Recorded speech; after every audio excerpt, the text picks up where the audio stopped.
Lorsque les principaux sacrificateurs et les huissiers le virent, ils s'écrièrent: crucifie, crucifie. Pilate leur dit: prenez-le vous-même et crucifiez-le, car moi je ne trouve point de crime en lui. Les Juifs lui répondirent: nous avons une loi, et selon notre loi il doit mourir, parce qu'il s'est fait fils de Dieu. Nous avons une loi, et selon cette loi il doit mourir. Jésus a traversé des choses pour que nous ayons la paix, pour que nous ayons le progrès, pour que nous réussissions, pour que nous ayons la guérison. Il est mort pour que nous vivons. La Bible dit, pendant ce temps-là, ils l'ont introduit dans le palais de Pilate, et Pilate le leur amena. Il leur dit: je ne trouve rien en ce temps pour le condamner. Je n'ai pas trouvé de raison en lui pour le crucifier. Mais cependant les Juifs criaient: crucifie, crucifie. Et Pilate va leur dire: prenez-le vous-même et crucifiez-le. Ils vont continuer à dire: car nous avons une loi, selon cette loi il doit mourir. Les Juifs n'ont pas eu peur. Ils ont dit ça à Jésus. Est-ce que tu penses qu'on va pas dire ça à ton propos? Ils ont dit ça au Seigneur des Seigneurs. Tu penses qu'il n'y a pas de loi qui travaille contre toi? Dans chaque maison il y a des lois. Le propriétaire en tant qu'autorité de la maison a érigé des règles. C'est aussi des lois. Mais spirituellement, chaque personne est contrôlée par des lois, selon sa famille de provenance, selon son village de provenance. Chaque personne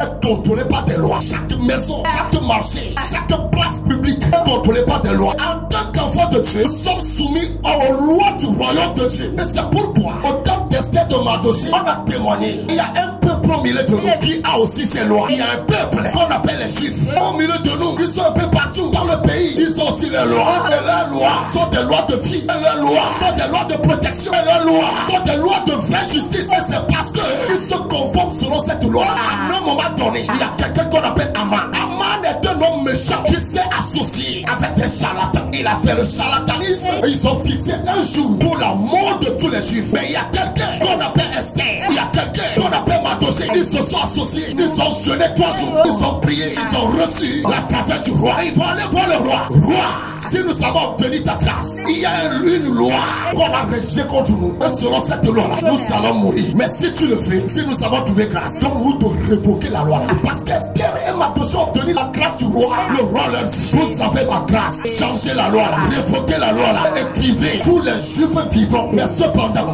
leurs ennemis, ils n'ont qu'à partir à leur place. Il y a des amants méchants qui ont fait des lois sur vos familles. Ils ont établi des lois dans la sorcellerie, dans la magie. Et ils ont lié les habitants du quartier. Ils ont lié tous ceux qui sont dans la maison. Ils les ont oppressés selon une loi donnée. Et selon cette loi-là, personne dans la maison là, personne dans la famille là ne doit pas se marier. Personne dans la maison là ne doit voyager. Personne dans la maison là ne doit avoir la longévité. Personne dans la maison là ne doit pas porter des enfants. Mais cependant, Esther et Mardochée ont obtenu la grâce de Dieu. À cause de cette grâce-là, la loi qui les condamne, ils ont révoqué ça. Et ils ont continué à vivre. Le roi là, c'est notre Dieu. C'est celui qui t'aime. C'est ton créateur. Il t'a créé pour que tu produises. Il t'a béni. Il te manifeste la bonté. Il t'a donné l'autorité. Il dit: tout ce que vous lierez sur la terre sera lié dans les cieux. Tout ce que vous révoquerez sur la terre sera révoqué dans les cieux. En tant qu'enfant de Dieu, dans l'autorité de Christ, comme Dieu l'a dit à Josué, tout lieu te foulera la plante de ton pied. Je te le donne en héritage. Afin que tu contrôles avec les lois qui empêchent la. Tu les révoques. Tu établisses de nouvelles lois.